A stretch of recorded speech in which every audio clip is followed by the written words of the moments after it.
ಮಂಗಳೂರಿನಲ್ಲಿ DK CM ಘೋಷಣೆ ವಿಚಾರ ಮಾಜಿ ಸಂಸದ ಡಿಕೆ ಸುರೇಶ್ ಅದನ್ನ ಸಮರ್ಥಿಸಿಕೊಂಡಿದ್ದಾರೆ. ಅವ್ರು ಹೇಳ್ತಾರೆ ಡಿಕೆ ಪರ ಅಭಿಮಾನದಿಂದ ಕೂಗಿರಬೇಕಷ್ಟೇ. ಅವರ ಅಭಿಮಾನಿಗಳು ಎಲ್ಲ ಜಿಲ್ಲೆನಲ್ಲೂ ಇದ್ದಾರೆ. ರಾಜಕೀಯ ಶಾಶ್ವತ ಅಲ್ಲ ಅಂತ ಸಿಎಂ ಹೇಳಿದಿರಲ್ಲ, ಆ ಹೇಳಿಕೆ ವಿಚಾರಕ್ಕೂ ಮಾತಾಡಿದ್ದಾರೆ. ಸಿಎಂ ಅದನ್ನ ಸಹಜವಾಗಿ ಮಾತನಾಡಿದಾರಷ್ಟೇ. ಅದರ ಒಳಾರ್ಥ ಅಂತಕ್ಕಂಥದ್ದು ಏನಿಲ್ಲ, ಅದಕ್ಕೆ ಹೆಚ್ಚು ವಿಶ್ಲೇಷಣೆ ಮಾಡುವ ಅವಶ್ಯಕತೆ ಕೂಡ ಇಲ್ಲ ಅಂತ ಡಿಕೆ ಸುರೇಶ್ ಅವರ ಹೇಳಿಕೆ. ಯಾರು ಮುತ್ತಿಗೆ ಹಾಕಿರೋದಿಲ್ಲ, ಅಭಿಮಾನದಿಂದ ಕೂಗಿರ್ಬೋದು ಅಷ್ಟೇ. ಇಲ್ಲ, ಅದು ಮುಖ್ಯಮಂತ್ರಿಗಳು ಸಹಜವಾಗಿ ಯಾರ ಹತ್ರನೂ ಮಾತಾಡಿರ್ತಕ್ಕಂಥದ್ದು ಅಷ್ಟೇ ಹೊರತು ಅದಕ್ಕೇನು ಮಹತ್ವ ಕೊಡುವಂಥದ್ದಲ್ಲ. ಸೊ ಹಾಗಾಗಿ ಅದರ ಬಗ್ಗೆ ಹೆಚ್ಚು ವಿಶ್ಲೇಷಣೆ ಮಾಡುವಂಥ ಅವಶ್ಯಕತೆ ಇಲ್ಲ. ಅವರು ಮಂಗಳೂರಿನಲ್ಲಿ ಕಾರ್ಯಕ್ರಮ ಇದೆ, ಆ ಕಾರ್ಯಕ್ರಮಕ್ಕೆ ಅವರು ಬರ್ತಾ ಇದ್ದಾರೆ.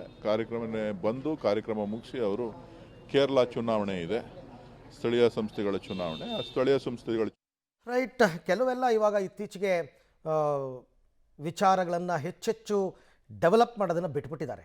ಅವರವರ ವೈಯಕ್ತಿಕ ಆದಷ್ಟೇ ಸೂಕ್ಷ್ಮವಾಗಿ ಮಾತನಾಡಿದ್ದಾರೆ. ಈ ಥರದ್ದು